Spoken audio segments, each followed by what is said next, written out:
अबीर ने जब देखा कि गार्ड्स ध्वनि को बाहर निकालने जा रहे हैं तो वो गुस्से फट पड़ा और उसके मुंह से वो बात निकल गई जिसे वो कब से छुपा रहा था। उसने कहा, मेरी पत्नी को हाथ भी मत लगाना।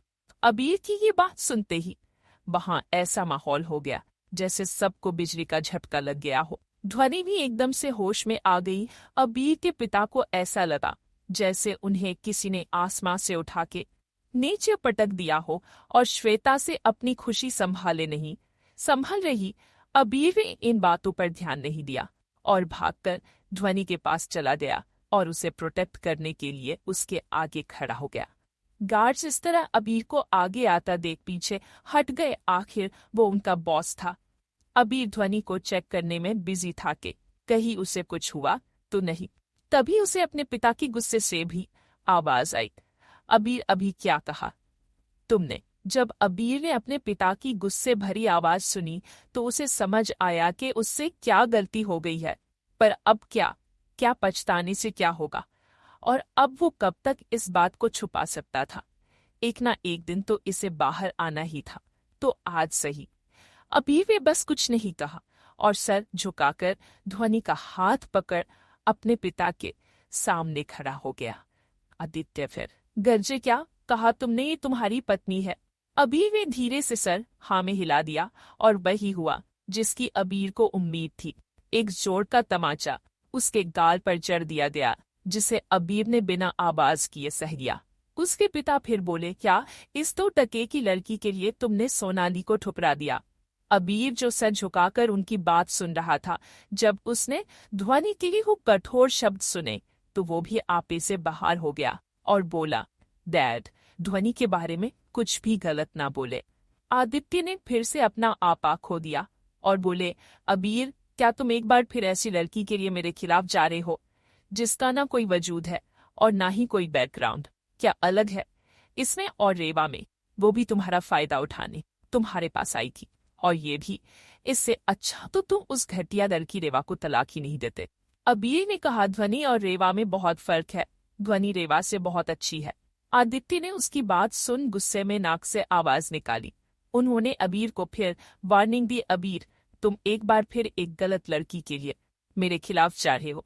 तुम्हें इस बात का पछतावा जरूर हो। अबीर ने बड़े ही शांत स्वर में कहा, नहीं, ऐसा कभी नहीं होगा। ध्वनि मुझे कभी धोखा नहीं देगी। उसके पिता ने गुस्से से अबीर को देखा। अब उन्हें अबीर से कोई भी बात करना बेकार लग रहा था। ध्वनि को अबीर का अपने ऊपर ऐसा विश्वास देख हैरानी हुई। उसे समझ नहीं आया, क्या तुम इस घर की बहू बनने के लायक हो? ध्वनि ने हकलाकर मजदूर। ध्वनि ये बात पूरी करती उससे पहले ही श्वेता हंसने लगी और बोली, मजदूर। श्वेता से अपनी हंसी रोके नहीं रुक रही थी। पर जब अबीर ने ये कहा, एक स्वीपर और मजदूर में क्या फर्क है? श्वेता के पिता एक स्वीपर थे। अपनी ये असलियत वो मल्होत्रा फैमिली में आकर भूल गई थी और हमेशा डरती थी, जो आज इस तरह सबसे सामने आने से बहुत शर्मिंदा भी। ऐसा नहीं था। अबीर बहुत घमंडी था और किसी भी काम से नफरत करता था। पर यहाँ बात ध्वनि की रिस्पेक्ट की थी, तो उसे जो सही लगा उसने किया। अबीर के पिता की ऐसी बातों से हैरान रह गए और बोले, ऐसी लड़कियों के साथ रहकर तुम वाकई बहुत बदतमीज और गवारों वाली बातें करने लगे हो। अबीर ने कहा, जी नहीं, मैं मुझे एक बहुत अच्छा इंसान, पति और पिता बनाया। उसके पिता अब गुस्से से पागल हो रहे थे। उन्होंने चिल्लाकर बस इतना कहा, मेरी नजरों से दूर हो जाओ, कहीं मैं तुम्हें कुछ कर ना दूं। अबीर में ध्वनि का हाथ पकड़ा और वहां से चल दिया।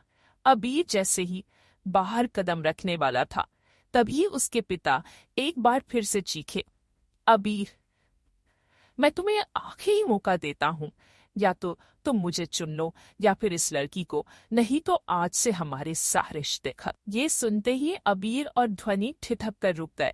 अबीर के पिता चाहे उसे मारा हो या डांटा हो, पर तभी उससे रिश्ता तोड़ने की बात नहीं की। अबीर जहाँ था वही खड़ा रह गया। उसके पिता को लगा के अबीर को उसकी इतनी कदर तो है। पर अबीर काफी देर ऐसे ही खड़ा रहा और फिर बाहर जाते हुए भरे हुए गले से बोला, इस रिश्ते की कदर हमेशा सिर्फ मैंने की है। आप मेरे साथ कभी नहीं थे, ना ही मेरे दर्द में और ना ही बेखुशी में, पर ध्वनि हमेशा मेरा साथ दिया, मेरा ख्याल रखा।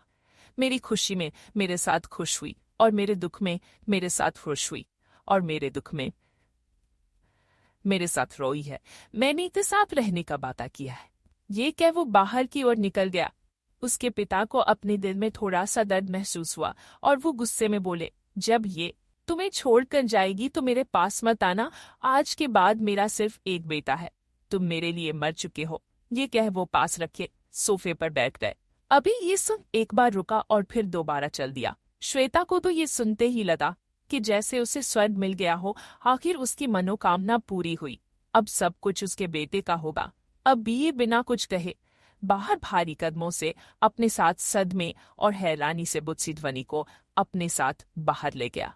पार्टी में खड़े सब लोग उन दोनों को आते हुए देख रहे थे, पर अभी में किसी को भी एक नजर उठाकर नहीं देखा और बस सीधा चलकर दादी और अरमान के पास आ गया और बोला, माँ घर चलिए, सब खत्म हो गया। दादी को अबीर की बात कुछ खास समझ तो नहीं आई पर उन्हें भी अबीर और ध्वनि के चेहरे से लगा के अंदर जो भी हुआ वो कुछ खास अच्छा नहीं था।